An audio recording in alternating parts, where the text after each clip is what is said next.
Hello and welcome everyone. अगर आप teaching exams की तैयारी कर रहे हैं so you are in the right place. जैसा कि आप सभी को पता है सी टेट एग्जाम में 75 अंकों का पेडागोजी पूछा जाता है। अगर 75 अंकों की पेडागोजी पे आपकी पकड़ स्ट्रांग है तो आप बहुत ही आसानी से सी टेट में अच्छे अंकों से क्वालिफाई करते हैं। और पेडागोजी के क्वेश्चन ऐसे होते हैं कि आप बहुत सी किताबें पढ़ के सही आंसर पता नहीं लगा सकते या तैयारी नहीं कर सकते।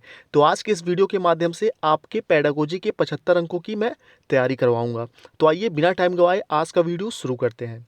सबसे पहले मैं बता दूं, आप यह वीडियो टारगेट टीचर 68500 चैनल पे देख रहे हैं। मेरा नाम है दिव्येंद्र मिश्रा और सी टेट यूपी टेट के साथ साथ सुपर टेट और DSSB PRT एग्जाम मैंने क्वालिफाई किए हुए हैं और अपने उसी व्यक्तिगत अनुभव के आधार पर मैं आपको पढ़ाने की कोशिश करता हूँ। चलिए, इस वीडियो के पिछले भाग में हमने भाषा आकलन में कौन सा तत्व सर्वाधिक महत्वपूर्ण है इस प्रश्न तक अच्छे से कॉन्सेप्ट को समझ लिया था। और इस वीडियो को आपने नहीं देखा तो नीचे डिस्क्रिप्शन में आपको लिंक मिल जाएगा, वहां से इस वीडियो को देखिए। बहुत ही अच्छा वीडियो है और आपको बहुत से कॉन्सेप्ट भी समझ में आएंगे। तो चलिए आज का वीडियो हम शुरू करते हैं इसके अगले प्रश्न से। और इन प्रश्नों को सिर्फ आप ध्यान से देखिएगा और समझिएगा, क्योंकि कॉन्सेप्ट एक बार आपको समझ में आ गया, जो कि 100% इस वीडियो के बाद आपको समझ में आएगा, इसकी गारंटी है। तो सी टेट आपके लिए बहुत ईजी हो जाने वाला है। चलिए सीधे प्रश्न की तरफ बढ़ते हैं और प्रश्नों के सही आंसर आप भी सोचिएगा और कमेंट बॉक्स में ज़रूर बताइएगा। भारत में जीवों की विविधता के बारे में पढ़ने के बाद या पढ़ाने के बाद प्राथमिक कक्षाओं के शिक्षार्थियों को स्कूल द्वारा चिड़ियाघर ले जाया जाता है। यह विद्यार्थियों की शिक्षार्थियों की किस प्रकार सहायता करेगा? ठीक है, किसी भी ईवीएस की कक्षा में आपने पढ़ाया जीवों की विविधता के बारे में और उसके बाद आप चिड़ियाघर भ्रमण पे बच्चों को ले गए, तो यह किस प्रकार सहायता करेगा बच्चों का? यह सहायता करेगा कक्षा कक्षीय अधिगम की वास्तविकता जीवन स्थितियों के साथ जोड़ने से। और एनसीएफ 2005 अगर आपने अच्छे से पढ़ा है और ईवीएस शिक्षण के बारे में अगर आपने एनसीएफ में पढ़ा है तो फटाक से इसका सही आंसर आपको पता चल गया होगा। पहला ऑप्शन सही है, क्योंकि एनसीएफ 2005 में ईवीएस के बारे में पर्यावरण अध्ययन के बारे में बताया गया है कि आप बच्चों को वास्तविक अनुभव प्रदान करेंगे, वास्तविक उदाहरण के माध्यम से वास्तविक माहौल में शिक्षण प्रदान करने की कोशिश करेंगे। ठीक है, तभी बच्चों का अधिगम बेहतर होगा, बच्चे बेहतर तरीके से सीखेंगे। ध्यान रखिएगा इस चीज़ को। यानी कि ईवीएस से रिलेटेड जब कोई क्वेश्चन हो तो आपको ये समझना होगा, ठीक है, पर्यावरण अध्ययन पेडागोजी करते समय, कि बच्चों को वास्तविक माहौल में आपको शिक्षा प्रदान करना है, वास्तविक अनुभव प्रदान करना है। और वही ऑप्शन हमेशा सही होगा जहाँ पे वास्तविक जीवन की स्थितियों के साथ जोड़ने वाला ऑप्शन होगा। चलिए, अब आप सोचेंगे कि बाकी के ऑप्शन भी ठीक हैं, दूसरा तीसरा चौथा ये सही क्यों नहीं हो सकता? तो एक चीज़ ध्यान रखिएगा, सी टेट में ऐसा होता है कि कोई एक ऑप्शन इतना बेहतर होता है कि बाकी के 3 ऑप्शन उसमें समाहित होते हैं। तो पहला जो ऑप्शन है उसमें बाकी के तीनों समाहित हैं। ठीक है, तो इसलिए पहला सही होगा। जब आप उनको वास्तविक माहौल में ले जाएंगे जीवों का विविधता पढ़ाने के बाद, तो बच्चों को मज़ा भी मिलेगा, जाहिर सी बात है। संरक्षण हेतु कुशलताएं भी विकसित होंगी और जीवों के प्रति सम्मान भी विकसित होगा। ठीक है, उसके लिए ज़रूरी है कि वास्तविक स्थितियों में आप उनको ले जाएं। चलिए अगला क्वेश्चन देखते हैं। अगला क्वेश्चन है हमारा अवकाश के बाद। और देखिए इस क्वेश्चन के माध्यम से 69 जो क्वेश्चन आपके स्क्रीन पे दिख रहा होगा, इस क्वेश्चन के माध्यम से बहुत ही अच्छी चीज़ मैं आपको बताने वाला हूँ, जो कि एग्जाम में बहुत ही ज़्यादा हेल्प करने वाला है आपका। देखिए और क्वेश्चन ध्यान से पढ़िएगा। अवकाश के बाद पर्यावरण अध्ययन पढ़ाते समय यदि शिक्षार्थी रुचि नहीं ले रहे हैं तो आप क्या करेंगे? देखिए सिर्फ प्रश्नों के आंसर तो आप किताबों से जो क्वेश्चन बैंक आते हैं उससे भी जान सकते हैं, लेकिन जो यहाँ मैं समझाने की कोशिश कर रहा हूँ उसको ध्यान दीजिएगा। क्वेश्चन है अवकाश के बाद पर्यावरण अध्ययन पढ़ाते समय यदि शिक्षार्थी रुचि नहीं ले रहे हैं तो आप क्या करेंगे? तो यहाँ पे जो इस क्वेश्चन में इतना है, ये वाली लाइन अवकाश के बाद, इसको आप भूल जाइए, क्योंकि ये जस्ट आपको उलझाने के लिए दिया होता है। ठीक है, अब यहाँ से पढ़िए, पर्यावरण अध्ययन पढ़ाते समय यदि शिक्षार्थी रुचि नहीं ले रहे हैं तो आप क्या करेंगे? ठीक है, अब क्वेश्चन का आंसर आसानी से आप देख पाएंगे। पहला ऑप्शन है बच्चों को खेल के मैदान में ले जाएंगे, लेकिन मान लीजिए बरसात हो रहा है तो आप खेल के मैदान में ले जा सकते हैं। तो आप वास्तविक जीवन में स्थितियों को सोच के आंसर करिए। ठीक है, कि क्या पॉसिबल है, क्या सबसे ज़्यादा पॉसिबल है और क्या सबसे ज़्यादा उचित होगा। तो पहला ऑप्शन यहीं पे कट जाएगा। ठीक है, क्योंकि ज़रूरी नहीं कि आप उनको खेल के मैदान में तुरंत ले जा सके। हो सकता है बहुत ज़्यादा धूप हो सकता है कि बारिश हो रही हो। ठीक है, हो सकता है ठंडी बाहर बहुत ज़्यादा हो। ठीक है, तो बच्चों को खेल के मैदान में तुरंत आप नहीं ले जा सकते। दूसरा है प्रकरण को तुरंत बदल देंगे। ऐसा नहीं करेंगे कि आप जो पढ़ा रहे हैं बच्चे उसमें रुचि नहीं ले रहे हैं तो आप तुरंत प्रकरण ही चेंज कर देंगे, टॉपिक ही बदल देंगे, ऐसा भी नहीं करेंगे। दूसरा भी कट गया। तीसरा ऑप्शन है उनकी सीट बदल देंगे और उनके सिर को डेस्क पर नीचे करवा देंगे, यानी कि उनको सजा देंगे, दंड देंगे। तो दंड नकारात्मक शब्द है, आप सभी को पता है। सॉरी। तो तीसरा ऑप्शन भी यहाँ कट गया। ठीक है, अब बचता है चौथा ऑप्शन। चलिए, चौथा ऑप्शन है दृश्य सामग्री का प्रयोग करेंगे। आप सभी को पता होगा कि जो दृश्य और श्रव्य शिक्षण सामग्री होती है, ठीक है, टीएलएम होता है, उनमें छोटे बच्चे ज़्यादा इंटरेस्ट लेते हैं, ज़्यादा रुचि लेते हैं, और जब रुचि पैदा होगी तो बढ़िया ढंग से वो चीज़ों को समझेंगे भी और जो आप पढ़ाएंगे उसको पढ़ेंगे भी। चलिए, यानी कि चौथा ऑप्शन सही होगा, बाकी के 3 ऑप्शन कट जाएंगे। पहले ऑप्शन और चौथे में बहुत से लोग कंफ्यूज हो सकते थे, मुझे पता है कि बच्चों को खेल के मैदान में ले जाएंगे क्योंकि खेलना बच्चों को बहुत पसंद है।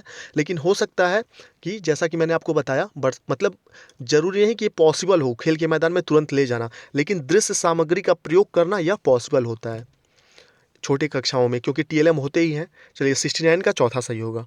उम्मीद करते हैं वीडियो आपको पसंद आ रहा होगा। लाइक ज़रूर करिएगा ताकि हमें मोटिवेशन मिलता रहे आपके लिए नेक्स्ट अच्छे वीडियोज़ बनाने का।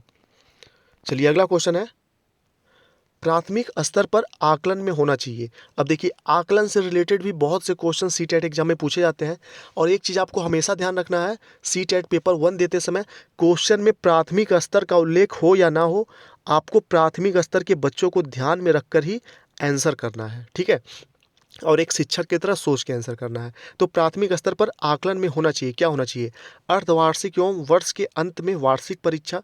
तो जो सीसीई का इस समय सिस्टम चल रहा है, ठीक है, सतत एवं व्यापक मूल्यांकन, उसके अनुसार यह पहला ऑप्शन कट जाएगा। ठीक है, सतत एवं व्यापक मूल्यांकन निरंतर होता है, और अर्धवार्षिक वार्षिक वाले सिस्टम जो है ये मतलब इस समय सही नहीं माना जाता। चलिए, दूसरा साप्ताहिक गृह एवं कक्षा अधिन्यास।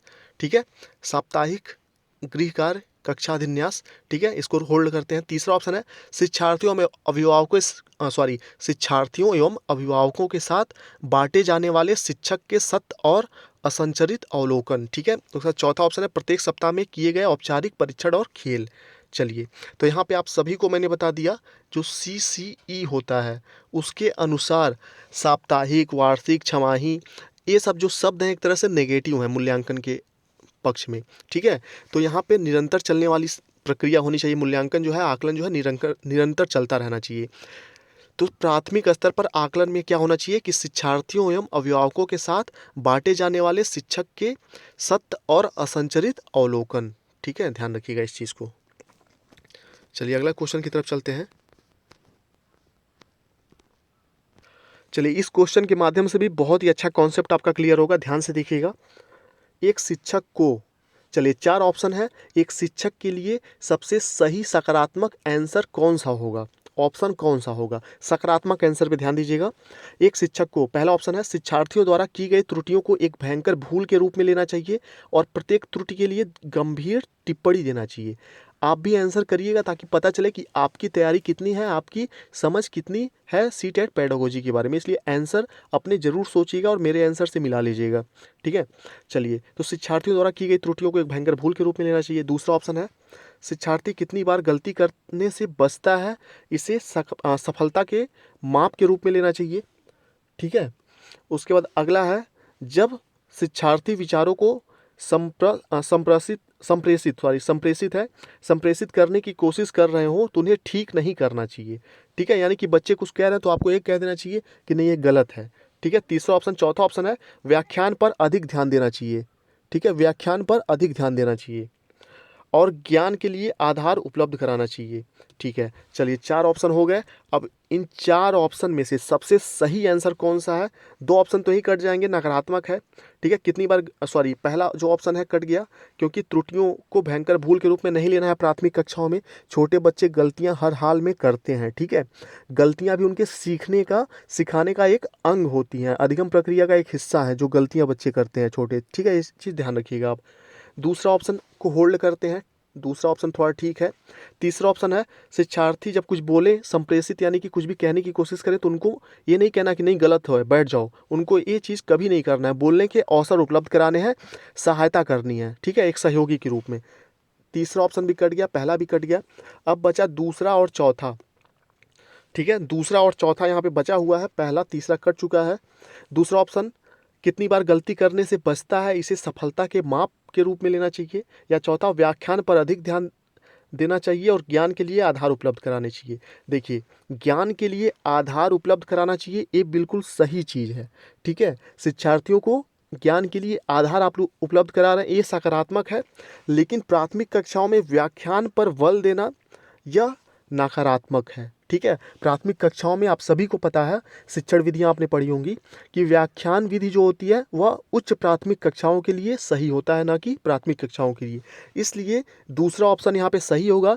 शिक्षार्थी कितनी बार गलती करने से बचता है, इसे सफलता के माप के रूप में लेना चाहिए, क्योंकि यह स्टेटमेंट सकारात्मक पक्ष को दर्शाता है। चलिए, व्याख्यान पर शिक्षक को ध्यान नहीं देना है प्राथमिक कक्षाओं में, ध्यान दीजिएगा। तो 19वें का दूसरा ऑप्शन सही होगा। उम्मीद करते हैं कॉन्सेप्ट आपका क्लियर हो गया होगा।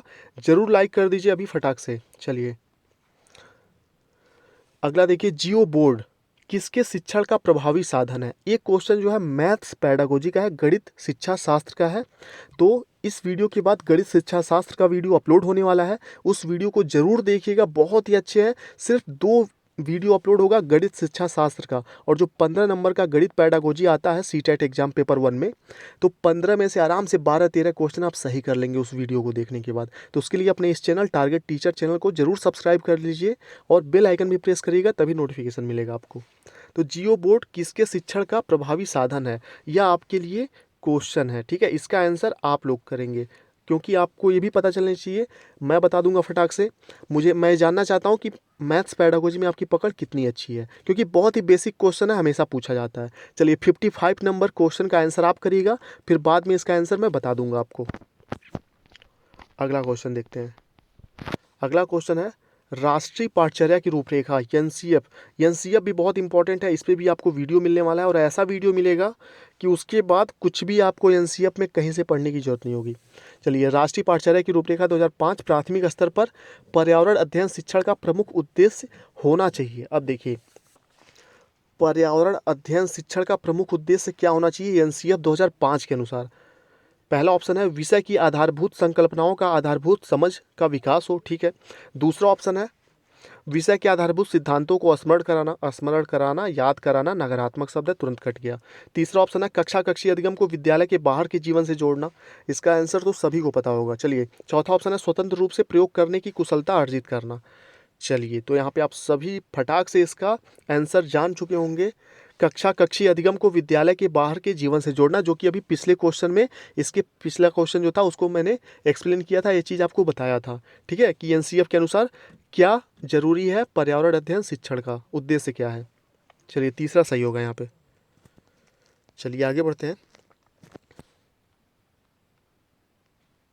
अगला क्वेश्चन है आपके सामने, निम्नलिखित में से कौन सा प्राथमिक स्तर पर पर्यावरण अध्ययन की पाठचर्या की आवश्यकता के अनुरूप नहीं है।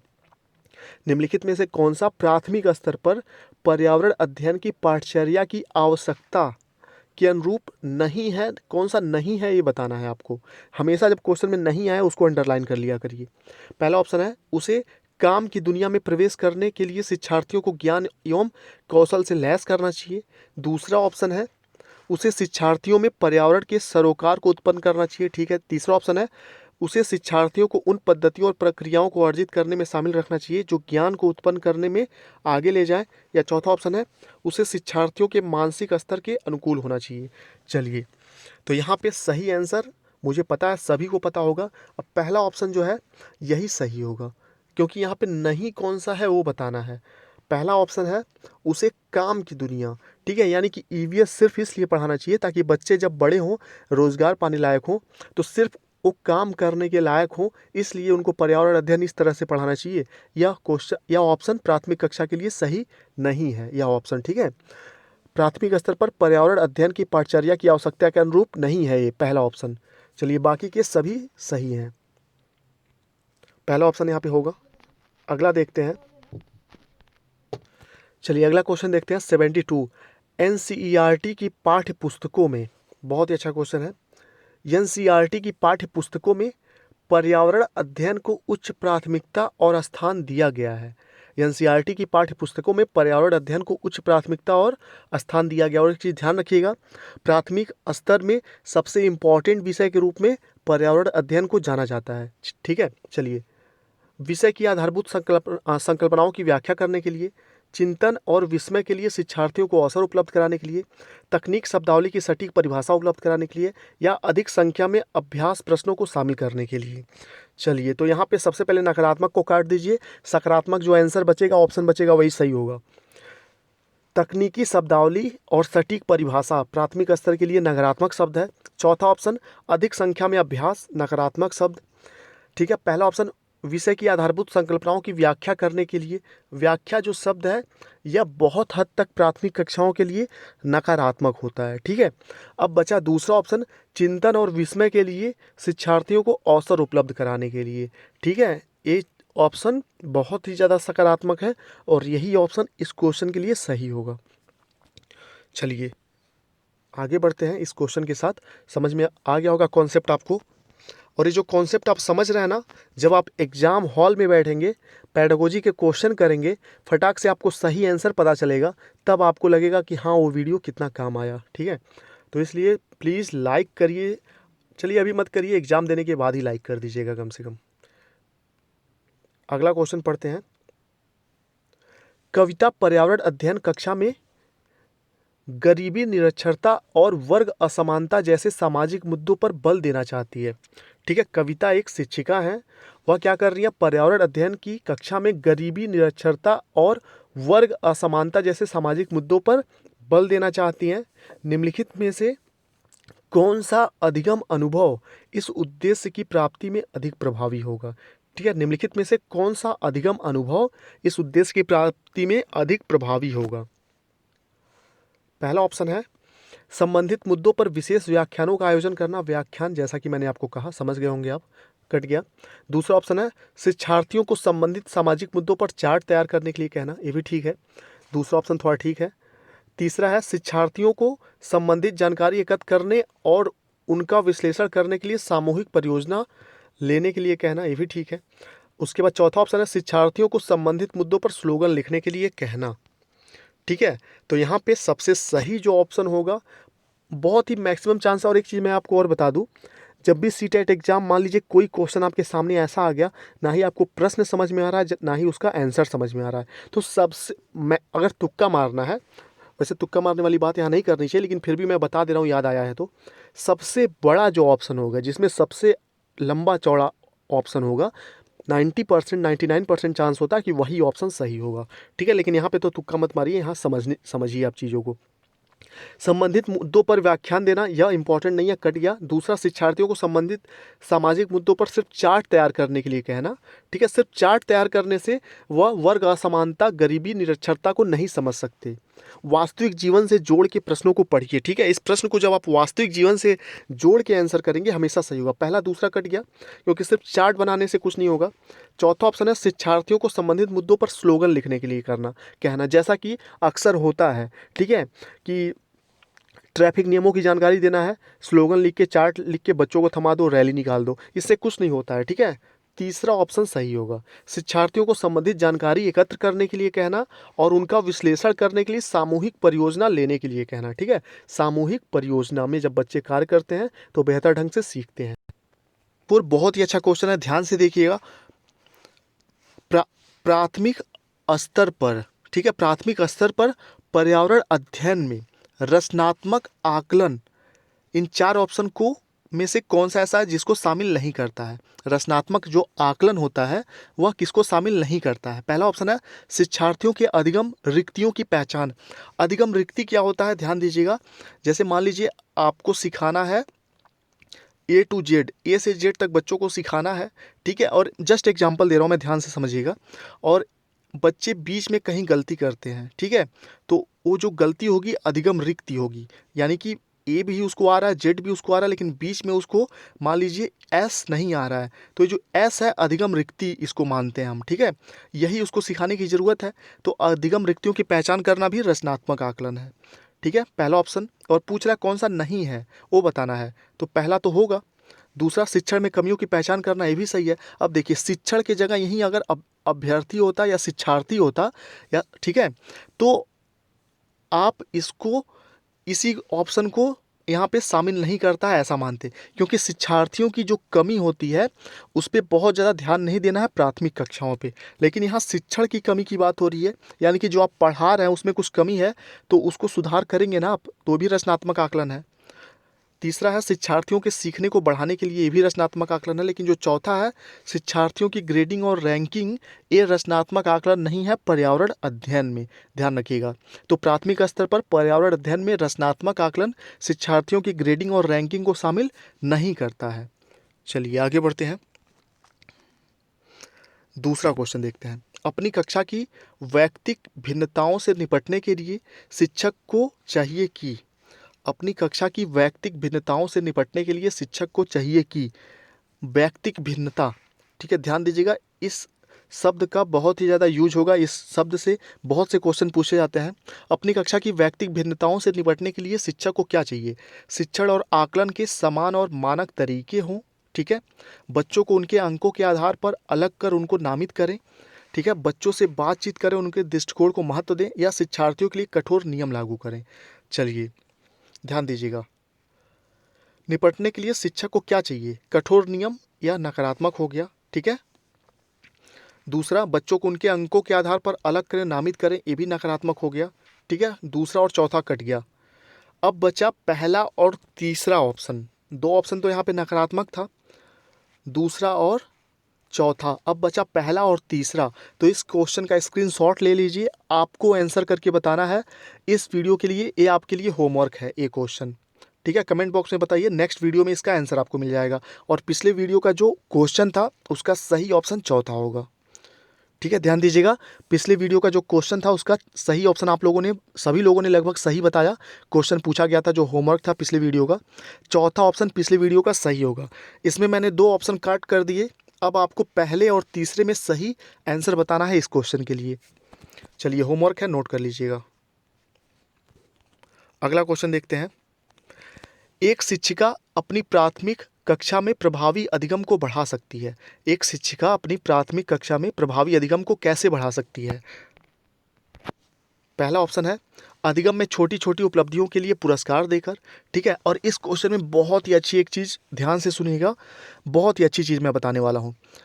पहला ऑप्शन है अधिगम को छोटी छोटी उपलब्धियों के लिए पुरस्कार देकर। दूसरा, ड्रिल और अभ्यास करा के, ठीक है, ये ऑप्शन भी ठीक है। तीसरा है अपने शिक्षार्थियों में प्रतियोगिता को प्रोत्साहन देकर, ठीक है, ये भी। चौथा ऑप्शन, विषय वस्तु को शिक्षार्थियों के जीवन के साथ संबंधित करके। चलिए, यहाँ पे प्राथमिक कक्षा और प्रभावी अधिगम की बात हो रही है और बढ़ाने की बात हो रही है। प्रभावी अधिगम को कैसे बढ़ाया जा सकता है? अगर इस क्वेश्चन में कोलबर्ग का उल्लेख होता तो यहाँ पे पहला ऑप्शन सही होता। अगर इस क्वेश्चन में कोलबर्ग शब्द का यूज होता, कोलबर्ग के अनुसार पूछा जाता, तो पहला ऑप्शन सही होता, क्योंकि उनके थ्योरी में बताया गया है कि जो उनका पहला स्तर होता है, ठीक है, नैतिक विकास का, उसमें दंड और पुरस्कार से बच्चे प्रभावित होते हैं, तो उस हिसाब से पहला ऑप्शन सही होता।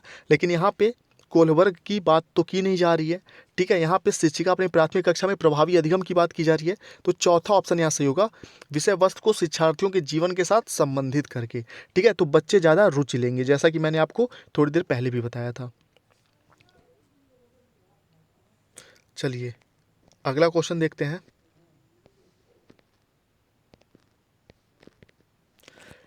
एक क्वेश्चन भी आप सभी लोगों के लिए सीखने का एक बहुत ही अच्छा अवसर उपलब्ध कराएगा। बहुत ही अच्छा क्वेश्चन है, ध्यान से देखिएगा।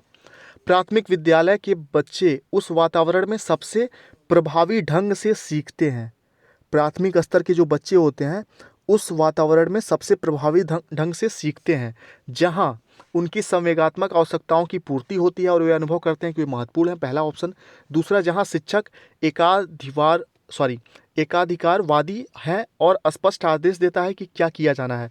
तो देखिए, बाल केंद्रित शिक्षा चल रहा है, चाइल्ड सेंटर्ड एजुकेशन, छात्र केंद्रित शिक्षा का व्यवस्था है, इसलिए शिक्षक को महत्व देने वाला ऑप्शन कभी सही नहीं होगा।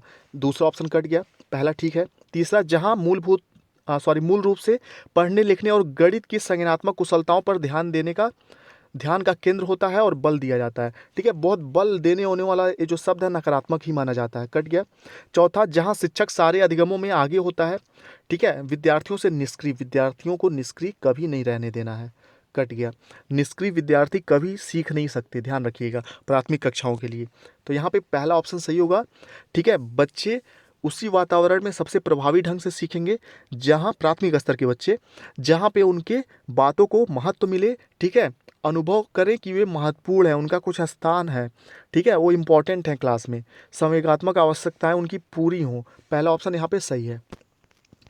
चलिए, और पीडीएफ नोट्स अगर आप लेना चाहते हैं, सीटेट एग्ज़ाम बहुत ही कम समय बचा हुआ है, सेलेक्टेड पीडीएफ नोट्स होंगे, उसके लिए 7905352723 पे आप व्हाट्सएप पे मैसेज कर सकते हैं। बस आपको 100 रुपीज़ फीस पे करना होगा और सभी इंपॉर्टेंट पीडीएफ नोट्स आपको मिल जाएंगे। नंबर नोट कर लीजिए, 7905352723। व्हाट्सएप पे मैसेज करिएगा सीटेट लिख के। चलिए अगला क्वेश्चन देखते हैं।